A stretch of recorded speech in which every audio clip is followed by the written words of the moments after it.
मोदी जी चुनाव हारने के डर से रोज कोई ना कोई झूठ जनता के सामने परोस रहे हैं।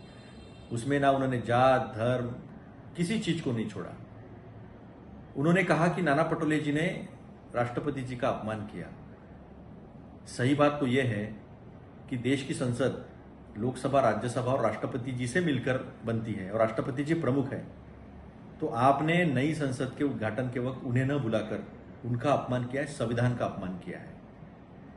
उसी तरह हिंदू धर्मशास्त्र के अनुसार प्राण प्रतिष्ठा करने का अधिकार शंकराचार्य जी का है, लेकिन आपने उन्हें भी नकार दिया।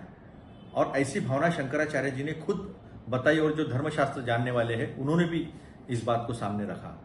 तो अपमान तो राष्ट्रपति जी का आपने किया है और शंकराचार्य जी का भी आपने किया है और फिर ऊपर से झूठ भी बोला है। तो हम इस बारे में कानूनी सलाह ले रहे हैं कि इसमें आपके ऊपर क्रिमिनल डिफेमेशन किया जाए। निवडणूक हारण्याच्या भीतीतून नरेंद्र मोदीजी रोज देशासमोर खोटं बोलत आहेत। त्यांनी सांगितलं की नाना पटोलेंनी राष्ट्रपतींचा अपमान केला। खरं पाहिलं तर या देशाची संसद, राज्यसभा, लोकसभा आणि राष्ट्रपती मिळून बनत असते।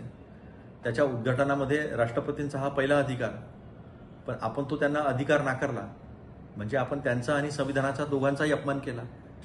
त्याचप्रमाणे हिंदू धर्मशास्त्राप्रमाणे प्राणप्रतिष्ठा करण्याचा अधिकार हा शंकराचार्यांचा आहे, पण आपण त्यांनाही तो अधिकार नाकारला आणि त्यांनी तशी ती भावना बोलून दाखवली। शास्त्राच्या जाणकार लोकांनी ते बोलून दाखवलं। तर खऱ्या अर्थानं शंकराचार्य असतील, संविधान असतील आणि राष्ट्रपती यांचा अपमान आपण केला आहे। आणि केवळ निवडणुकीसाठी तुम्ही ज्या पद्धतीने धर्माचा वापर करता ते स्पष्टपणे समोर आलेलं आहे। आपण खोटं बोललेलं आहात। या संदर्भात आम्ही कायदेशीर सल्ला घेतो आहे की आपल्यावर याची संदर्भात क्रिमिनल डिफेमेशन कशी दाखल करता येईल।